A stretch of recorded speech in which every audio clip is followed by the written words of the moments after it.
ဒီနေ့မှာတော့ကျွန်တော်က Roblox ထဲမှာကုံစုံဆိုင်လေးဖွင့်သွားမှာဖြစ်ပါတယ်။ကဲခုဆိုရင်ကျွန်တော်မြေခွက်ဝယ်ပြီးတော့ခုဒီမှာကုံစုံဆိုင်အကျန်းတယ်လေးစောက်ထားရပေါ့။အထဲမှာတော့ဘာမှမထည့်ရသေးဘူး။ Okay အရင်ဆုံးကျွန်တော်တို့စင်လေးစောက်ရမယ်။စင်ကဘယ်နှမ်းမှာရှိမလဲဆိုတော့ဒီနှမ်းမှာစင်လေးစောက်မယ်။စင်တစ်ခုဒေါ်လာ900ပေးရတယ်Okay စင်လေးစောက်လိုက်မယ်စင်လေး3ခုလောက်စောက်လိုက်မယ်ကျွန်တော်တို့စင်လေး3ခုလောက်စောက်ပြီးတော့အဲ့ဒီပေါ်ပစ္စည်းတင်ပြီးတော့ရောင်း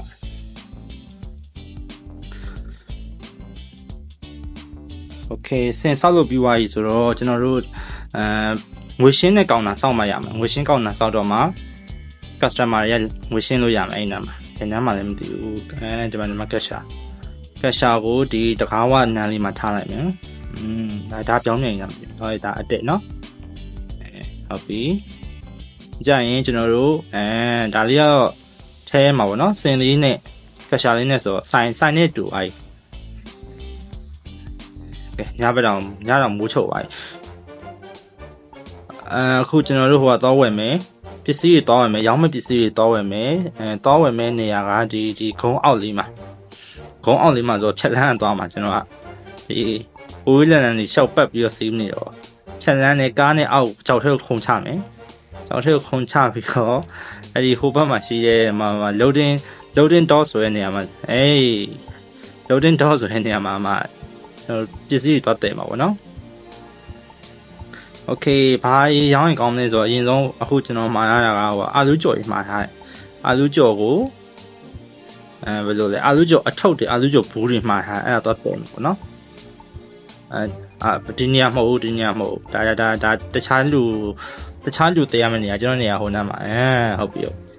ဒီနားမှာတယ်နော်ဒီမှာOkay ဒီနေရာလေးမှာကျွန်တော်ပစ္စည်းကိုတည်မယ်ပစ္စည်းကိုတည်ပြီးသွားတဲ့ခါကျရင်ကျွန်တော်ဒီဟိုမှာသွားပြီးတော့ကျွန်တော်ရဲ့ဆိုင်ကိုသွားပို့မယ်ကိုယ်တိုင် delivery လုပ်ကိုယ်တိုင် owner လုပ်တတိလေးကိုပဲတန်ရှင်းလေးကိုပဲအဲ့လိုမျိုးအပြန်ကတော့ဖြတ်လန်းမရှိဘူးအပြန်ကတော့ဒီတိုင်းပဲလမ်းကနေပဲမောင်းမရမှာသွားတော့ဖြတ်လန်းရှိအကြောက်တဲ့ခုံချလိုက်အစီပဲအဲ့လိုခါမျိုးလိုချင်သွားပြီဒီဆိုင်မဟုတ်ထင်တယ်ဒီဆိုင်လားဟုတ်ပါဘူးဘယ်သူရောက်နေဟုတ်ဒါသူများဆိုင်အယောင်လာတူနေတာဒုက္ခပဲဒီကောင်ကကျောင်းဆိုင်ဟိုဘက်မှာတင်တယ်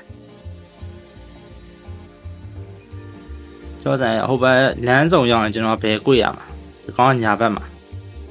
ဆိုင်ပြောက်နေဒုက္ခပဲဒါခုနတက်လာတဲ့နေရာနော်ခုနတက်လာတဲ့နေရာကွေ့လိုက်ရင်ဟိုမှာလိမ္မောင်လေးနဲ့တွေ့နေရတယ်Okayဒီပစ္စည်းကိုသွားချမယ်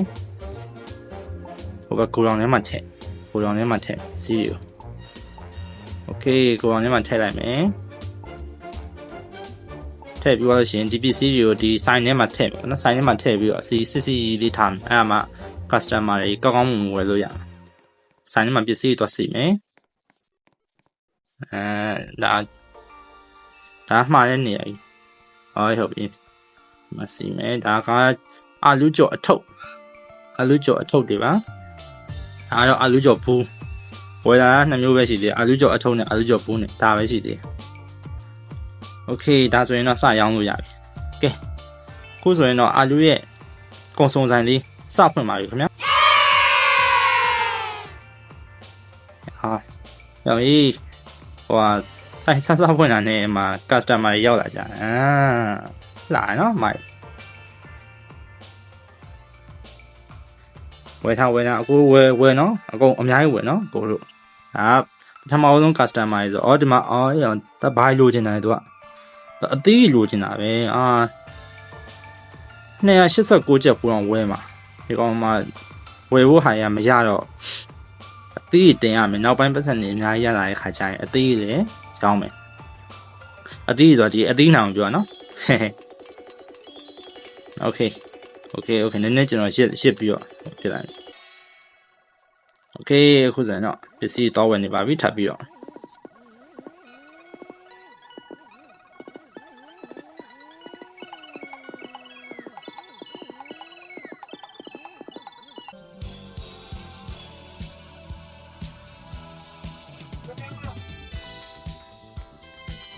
ဟိုကျွန်အာလူးကျော်နဲ့အတူတူတွဲရောက်မှုအတွက်အေးသွားဝယ်ရပါတော့အေးနဲ့အာလူးကျော်နဲ့အတူတူတွဲရောက်မယ်ဆိုရင်တော့ဆိုင်ဖွင့်ပါပြီဆိုင်ပြန်ဖွင့်ပါပြီ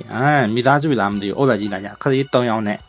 အမကြီးနဲ့အမကြီးလားအတော်ကြီးလားမသိတော်ကြီးလို့ခေါ်တိုက်ခံပါဆိုကဲဝယ်ပါဗျာအာလူးကျော်ရရတယ်ဆိုတာရရတယ်ဝယ်နော်အကုန်လုံးဝယ်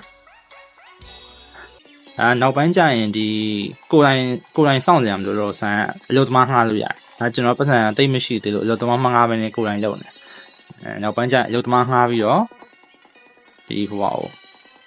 ပတ်စံလုံးအလုပ်သမားနေပဲခံကိုကဘောစီဖြစ်အောင်လုပ်ကိုကတထေးပေါ့ဟိုပတ်စံမပြည့်ရှိထွက်ပါဘာကောင်တော့တခိုးလားတခိုးပါရှိရလားโอเคဟုတ်တယ်ခုနကကျွန်တော်ရဲ့ဆိုင်ဝင်ခိုးတာဒီမှာခိုးတွေပါလေပါတယ်တခိုးတွေပါကိုဖမ်းဖို့အတွက် security ပါထားလို့ရတယ်အမေဆိုင်ကတသေးလေးပဲဆိုတော့ကိုယ်ပိုင်ကိုဖမ်းရင်လည်းရတယ်နောက်တစ်ခါတခိုးကြီးလာရင်ဒီကောင်လေးကိုတေချာကြည့်ပြီးတော့လိုက်ဖမ်းလိုက်ရမဟုတ်ရင်ဆိုင်တွေကပတ်စံတွေပါပြီးတော့အကုန်လုံးဟိုဖြစ်သွားတယ်ကဲအခုကျွန်တော်ဆိုင်လေးကတော့နည်းနည်းပို့ပြီးတော့ကြီးလာပါဗျာကက်ရှာတယောက်လည်းထားထားတယ်ဆိုင်မှာတော့တော်တော်စုံရောရနေပြီအာလူးကျော်နဲ့အေးနဲ့ပဲမဟုတ်တော့ဘူးဂျယ်လီရမယ်ဖောပတ်တွေရမယ်အရောင်းအကောင်းဆုံးကချောကလက်ပဲဒီဘက်ကဟိုဘယ်လိုပြောမလဲခုံလေးရဒါဟိုတတိထားဖို့တတိဝယ်ဖို့အတွက်ကျွန်တော်လုပ်ထားတယ်တတိကတော်တော်များများဆိုင်မှာလာပြီးတော့လာမေးကြအခုဒါ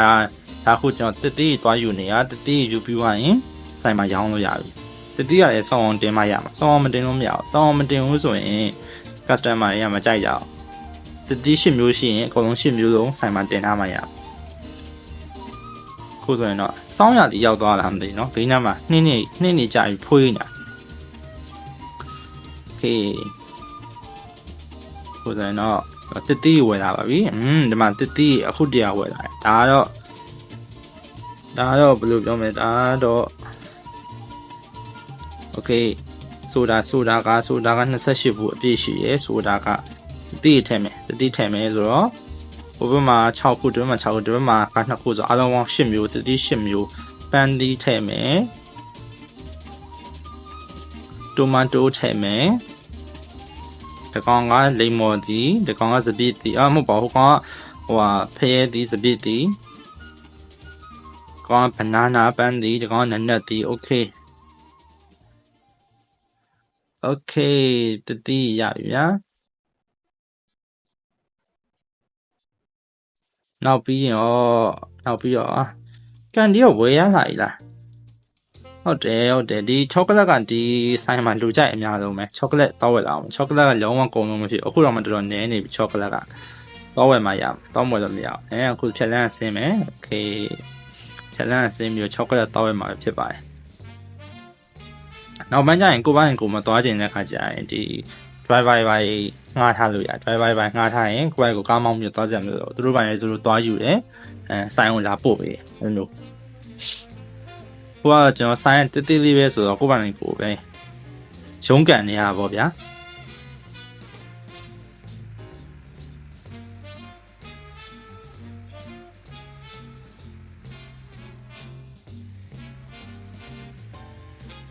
ကဲခုဆိုရင်တော့ဆိုင်ကိုပြန်ရောက်ပါပြီဆိုင်မှာလည်းတခိုးကြီးပါထက်လာအောင်လားမသိဘူးအဲ့ဒါလည်းကြည့်အောင်ပဲမဟုတ်ရင်ရောင်းလိုက်ကုန်လိုက်နေပတ်စံလည်းမရအောင်ချောကလက်တခိုးများလာခိုးနေတာလားမသိပါဘူးကွာတတိယတော့မှလိမ္မော်ပန့်ဖရဲသီးတော့တော်တော်ရောင်းရတယ်10လုံးထည့်အား9လုံးမှကျန်တော့တယ်โอเคဆိုတာလည်းအပြည့်ပဲ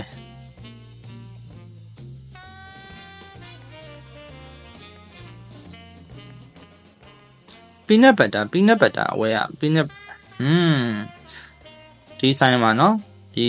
ဆိုင်မှာမရဘူးဆိုတဲ့ဟာမရှိစေရအောင်အကုန်လုံးဖြည့်ရ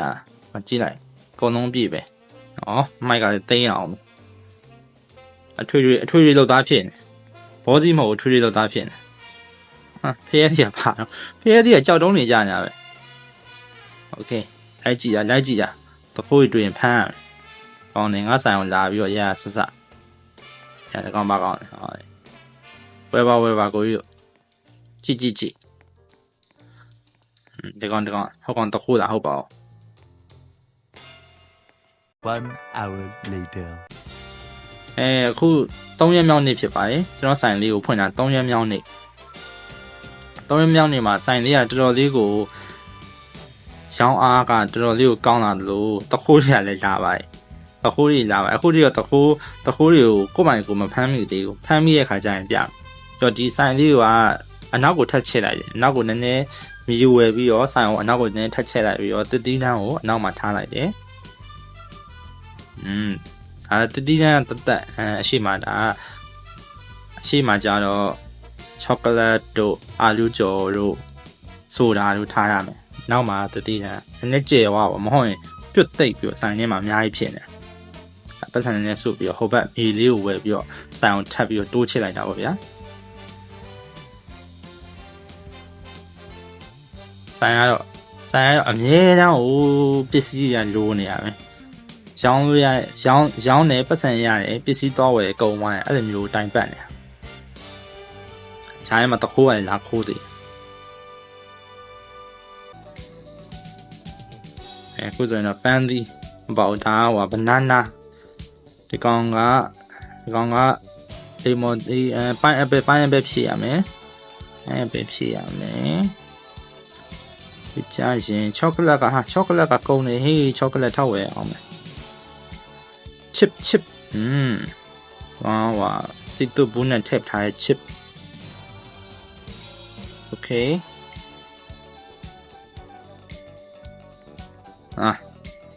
customer တွေအမှိုက်မချကြပါနဲ့ဗျအမှိုက်ပုံးလေးထားရတယ်လေအမှိုက်ပုံးထဲမှာအမှိုက်ထည့်ကြပါလို့အမှိုက်မချကြပါနဲ့ဗျာကျွန်တော်ဆိုင်ထဲမှာဒီကောင်တခိုးလားတခိုးအခုထိမမိသေးဘူးခုထိမိရဲ့ခါကြမှာနဗန်ကျင်းပလိုက်အမှိုက်ပုံးတန်ရှင်းလုပ်နေရပါကဲအမှိုက်ထဲမှာအမှိုက်ထည့်ကြနော် customer တို့ကဲခဏနားလာငါကောင်းနှထိုင်လာအောင်မယ်မြို့တနာယူဟိုပေးနေရ200ပေးနေရငါးပိုင်ငါကောင်းနှထိုင်ပြီးတော့ရောင်းလိုက်အောင်မယ်နော်ခဏနားလာအောင်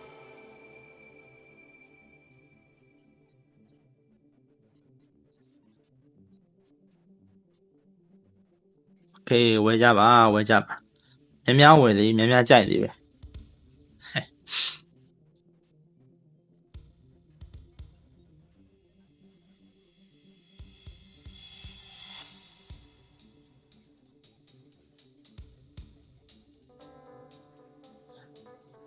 အားလုံးပဲကျွန်တော်ရဲ့ channel လေးကို subscribe မလုပ်ရသေးဘူးဆိုရင် subscribe လေးနှိပ်ပြီးတော့နောက် video တွေမှာဒီထက်ကောင်းတဲ့ game တွေကိုကျွန်တော်ဆော့ပေးတော့မှာမို့လို့ notification bell လေးကို on ထားလို့ရပါတယ်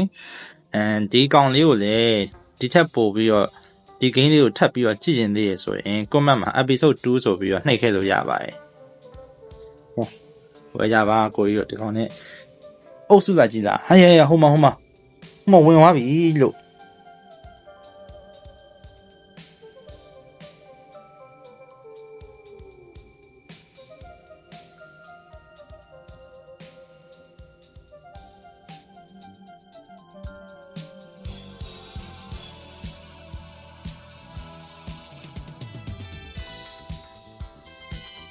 โอเค900ပြည့်သွားတော့ဒီမှာဆင်လေးနောက်တစ်ဆင်ထပ်ဆောက်လို့ရပြီဒါဘာကြီးထားမလဲဆိုတော့ကျွန်တော်စစ်တုဘူးတွေထားဖို့အတွက်ဆင်လုံနေစစ်တုဘူးတွေထားမယ်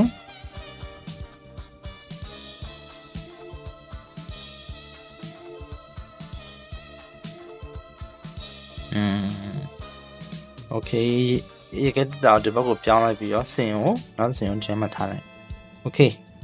ဒါဆိုရင်ဈေးသွားမယ်ကက်ရှာကိုပြန်ခေါ်လိုက်တော့မယ်ကက်ရှာရေးကောင်းလာပြန်ထိုင်လိုက်တော့ငါဈေးသွားတော့မယ်ဟာဟိုမှာဘာကောင်းမိမင်းငါဆိုင်အောင်လာခိုးနေကောင်းလားမင်းကွာအဲ့လိုမျိုးပဲအချောင်လိုချင်တဲ့ကောင်နေချောင်သမားကြီးမကောင်းဟိုကောင်းပါထပ်ပြီးပါမမိလိုက်ကွာဟိုကောင်ကတခိုးပဲမနေတကားလေရမင်းတခိုးလားဟိုကောင် more customer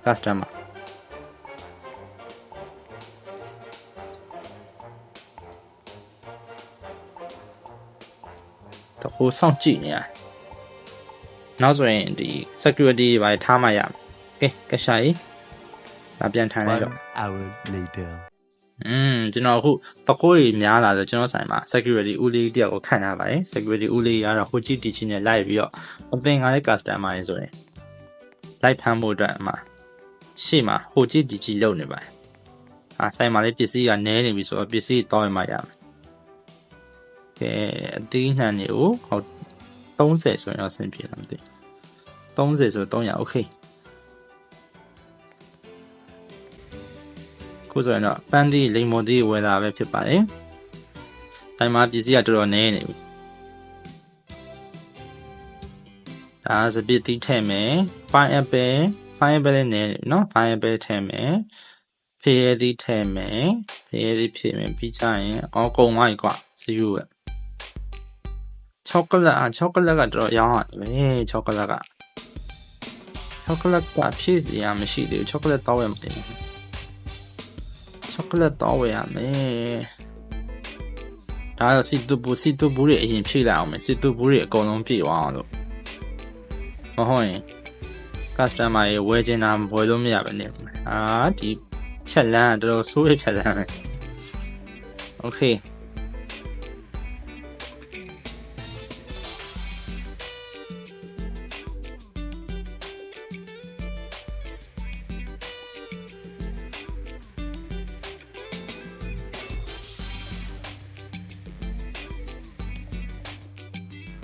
နော်ဒီဆိုင်ကိုလာပြီးတော့လာဝယ်တယ်ကျွန်တော်ရဲ့ fan တွေဆိုရင်ကျွန်တော်ကအလကားပေးပါ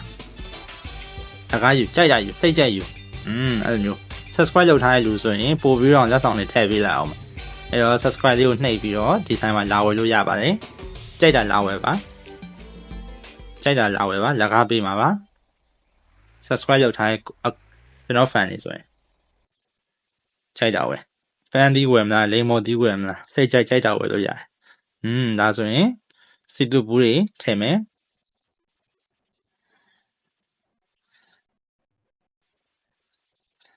โอเคစီတူဘူးတွေကနောက်ကြံလေးစီတူဘူးက4မျိုးတောင်ကြံတာ4မျိုးကြံတာဆိုတော့တစ်ခု30ဒါမှမဟုတ်20စီဝယ်ပြီးတော့ထည့်အဲ့လိုမျိုးမှအဆင်ပြေမယ်အများကြီးဝယ်လာရင်တစ်ခုတည်းကိုအကုန်လုံးသူစုပြီးတော့ထည့်လို့ဖြစ်သွားတယ်ပြုတ်ကြပြီတော့ရှေ့ပြုတ်ကြပါတော့နေတော့ပြုတ်ကြပါဒီဟိုဟာပြန်ရောက်သွားတယ်ဆိုင်ကိုပြန်ရောက်သွားတယ်ပြောတယ်ကားနဲ့မသွားတော့လမ်းလျှောက်သွားမှာပုံမြန်နေโอเคလမ်းလျှောက်သွားပြီးတော့ကားကိုဒီနိုင်ရောက်မှခေါ်လိုက်ဒါခုကကားစီးသွားမှာလူစီးသွားဖြစ်သွားပြီโอเคကျွန်တော်မှားရတဲ့ဟာလေးရပြီလားမသိဘူးโอเคပါကျေးဇူးပါကိုဒါကအခုဒါစီတူဘူးရေနောက်ထပ်20ထပ်ဝယ်လာပါတော့အဲ့လို20ဝယ်လို့ရတယ်ဘာဖြစ်လို့ဆိုပတ်စံမရှိလို့အဲ့လိုဝယ်မှာပဲရ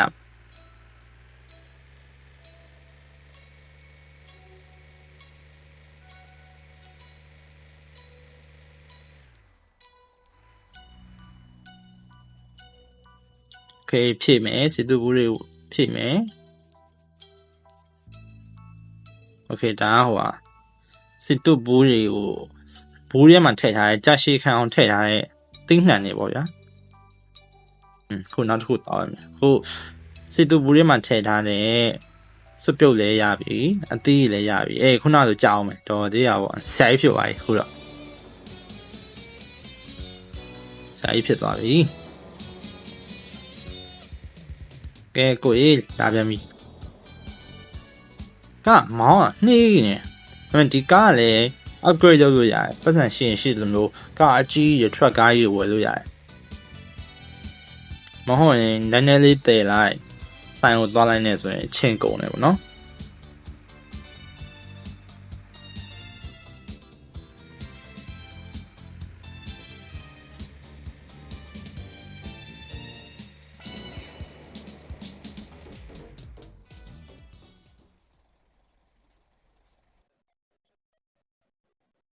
ဒီဘက်ကဆိုင်ရ heavy ပဲကိုယ်ဆိုင်လေးတက်တက်လေးဖြစ်နေ Okay ဒါကနောက်တစ်ခုကပါလေဟောဒါကြတော့အထဲမှာထည့်ရတယ်အာဟိအောင်ကြီးဟိုမှာညစ်ပတ်နေရပဲကွာအမ coffee လဲမှောက်လို့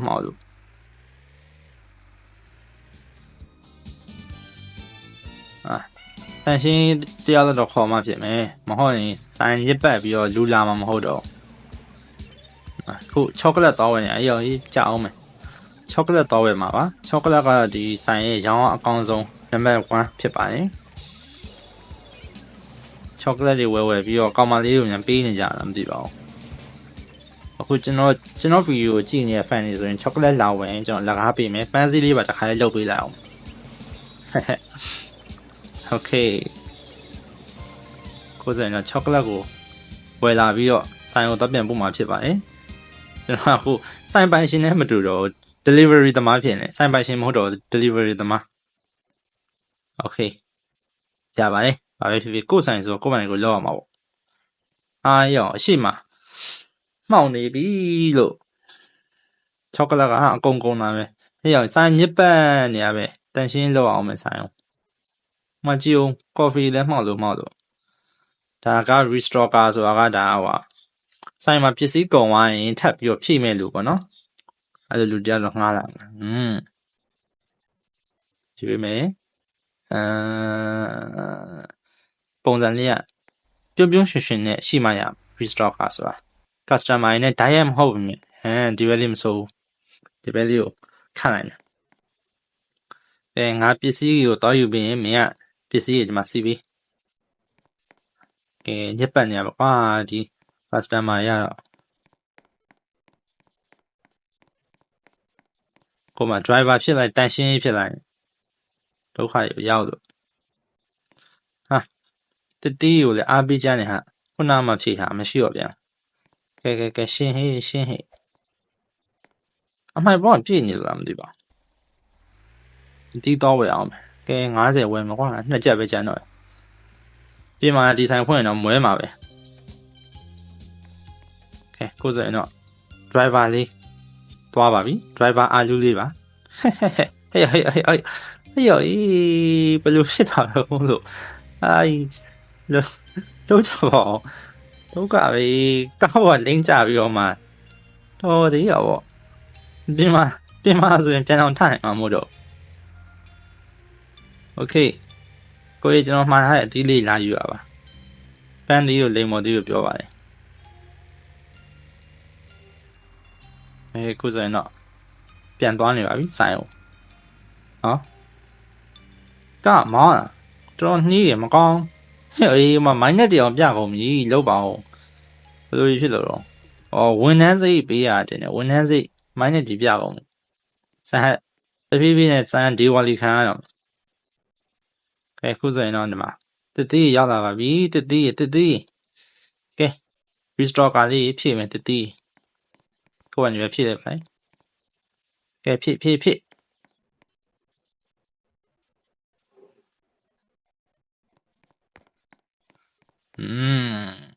ကဲတန်ရှင်းရေးလေးလောက်လာအောင်ပါကွာမှိုက်ပွန်အောင်တယ်မှိုက်ပွန်ပြည့်နေလို့ customer ရမထည့်ကြ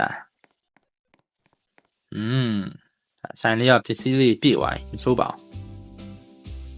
ကဲအားလုံးပဲအခုဆိုရင်တော့ဒါ Robotless ထဲမှာရှိတယ်ဒီ store ဆိုင်စောက်တဲ့ game ကိုဆော့ခဲ့ရပါတော့ဒီ game လေးကိုနောက်ထပ် episode 2ဆော့ကျင်သေးရဆိုရင် comment ထဲမှာ episode 2ဆိုပြီးရေးသွားလို့ရပါတယ်ဘာဂိမ်းတွေကိုဆော့ပြစေချင်လဲဘာဂိမ်းတွေကိုဆော့ပြအောင်လဲဆိုတော့လေ comment ထဲမှာရေးသွားပြီးလို့ရပါတယ်ခင်ဗျာဒီနေ့ရဲ့ video တော့ကျွန်တော်ဒီမှာပဲရပ်လိုက်ပါတော့မယ်နောက် video တွေမှာထပ်တွေ့ကြပါပေါ့